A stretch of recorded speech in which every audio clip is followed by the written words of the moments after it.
So today's topic is very pertinent and very interesting, and I'd just like to make it as simple as possible. And if there are any questions towards the end of it, Ankit, I'm willing to take some questions. Yeah. So when you look at this investing world, there are two sides. There is the manufacturer or the asset manager, which makes products, and there are the investors who come in and invest. According to us, there are four broad investor categories, and I'd like to talk about all four of them and see what is suitable for each one of them. To start with, there is the pre-investor, and then there is the passive investor. There is always a shadow investor, and there are the active investors. So these are the four broad category of investors that are there according to their traits, according to their behavior, according to their investment ways. We've classified these four, and just to elaborate a little or take it forward, a passive investor is one who lives paycheck to paycheck. I mean, it's just a style of living. They're mostly in today, and their consumption typically takes precedence over future savings. And it's not about how much one earns. Typically we hear that typically the young in their early age of savings or earnings behave like this. It's not like that. It's a behavioral trait.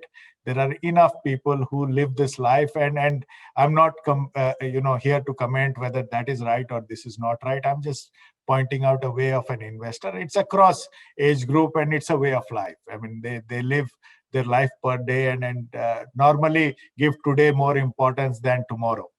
Then come the passive investors. These are very busy people with their lives, or say, typically lead their lives involved in their families, entrepreneurs, and generally do save or want to earn returns. But they're not very sure where and how to go about investing. There is a certain amount of risk element to it, some amount of conviction issues. Sometimes they know the asset class, but they get caught in the market around them, and they find it difficult to invest.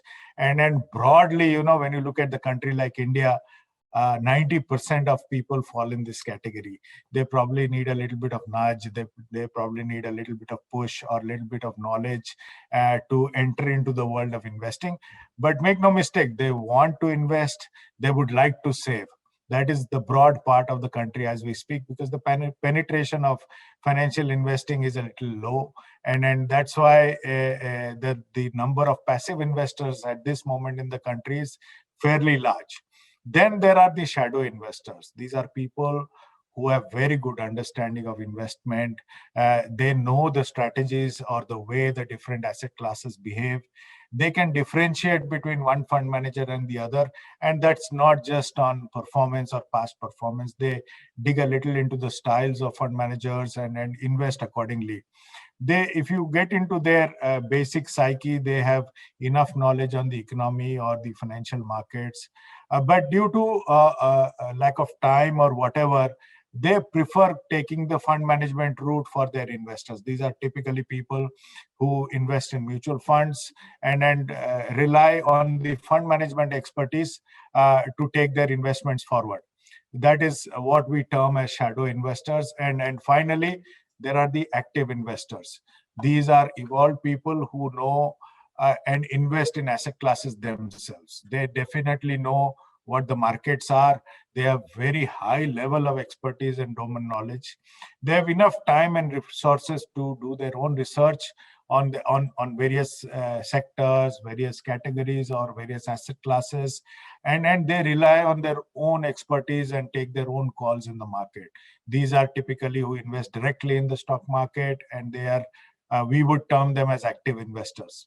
When you look at these four different kind of investors and look at how they play out,